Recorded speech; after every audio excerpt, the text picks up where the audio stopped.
Freedom and happiness, those are not the same thing. They're not even close.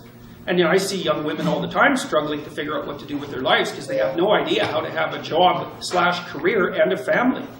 So, and there's no answer to that. It's a really difficult problem. And there's all sorts of ideas. Like, I did a lot of consulting for law firms for a long time, about a decade, and I had a lot of clients who were extremely high-functioning female lawyers, younger ones, trying to figure out how to balance their career with their desire to have a life. And, you hear all the time about women being denied access to positions of power, and that's the consequence of prejudice and oppression. It's like, yeah, everything is caused by the same thing first. Right, you have got one causal principle. Wonderful. Now you're a philosopher. You can figure out everything with it. It's like the law firms cannot keep their women in their 30s. They cannot keep them, the big law firms. They all leave. Why? Because the women hit 30, they're brilliant, conscientious, intelligent. They were deadly in high school, deadly in university. They nailed law school. They whipped through their articling. They made partner by the time they were 30. It was like they were in a rocket to the top position. What do they find when they get there? 80-hour work weeks, right? Because that's one of the things you want to think about. You think that the people who run things are sitting at home smoking big cigars and like telling their minions what to do. It's like that's like the 1920s millionaire that's on the cover of the Monopoly game. That's no sociological analysis.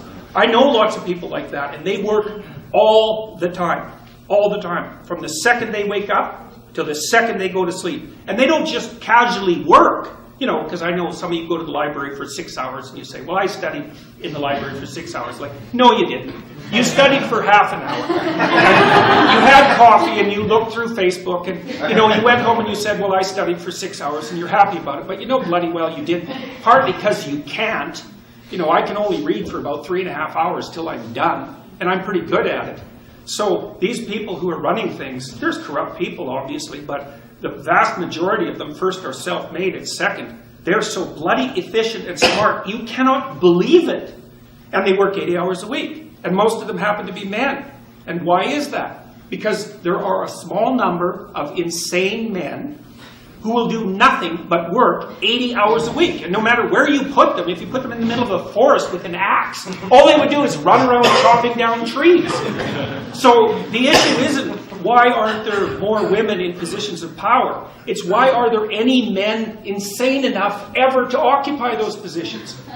Because we also know, and the data on this is very clear, what's the relationship between money and well-being? Once you have enough money to keep the bill collectors from your door, so once you have enough money to stave off misery, which is sort of lower middle class, something like that in our society, maybe a little lower than that, extra money does not help you. It does not improve your life. So why bother with it? Well, that's what the women in the law firms think. It's like most of them, by the time they're in their 30s, are married. Almost all of them are married to men who make as much money or more than they do, because that's what women go for, cross-culturally, 4 to 5 years older, equal or higher in the socioeconomic status. So their husbands already make $350,000 a year. It's like they think, well, I don't need much more money. The men use money to keep track of the competition, by the way, because all the male lawyers that I talk to are usually real hard-ass guys, really low in agreeableness, really high in conscientiousness, like conservative types, low in openness as well. And they want to win. And the reason they care about their damn bonus at the end of the year isn't even so much because of the money, it's because they got a much bigger bonus than the other son of a bitch sitting beside them, and they're happy about that. So there's a real brass knuckles competition that drives these sorts of things. But we get things backwards so often in psychology and in sociology. It's like not why there aren't more women in positions of power, it's why do any men want those positions? You just have no idea the amount of responsibility that comes along with that. You just imagine for a minute trying to run $1 billion corporation. You can't even bloody well balance your checkbook, and there's dust bunnies underneath your bed. How in the world would you ever run $1 billion corporation? Those things are complicated. And you have enemies, and they're trying to take you out all the time. You look at Apple and Samsung, man, they're just torturing each other in the courts nonstop. If you're running a big corporation, you'll be handling 200 or 300 lawsuits at a time. And that's just nothing compared to the complexity of what you actually have to do. Stay on top of the technology, constantly interact with your large customers, travel all the time because you have to maintain the relationships. You have to regulate the politics inside the business. Believe me, it's no picnic. And you think, well, they get a lot of money. It's like, what makes you think that's such a good thing?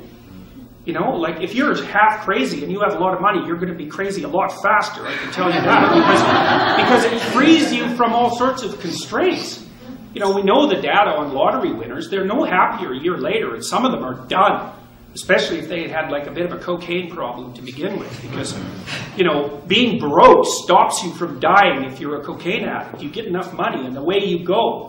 And you think to yourself, you know, you've got all sorts of bad habits and weirdnesses. If somebody dumped an infinite amount of money on you, what makes you think you wouldn't unravel completely?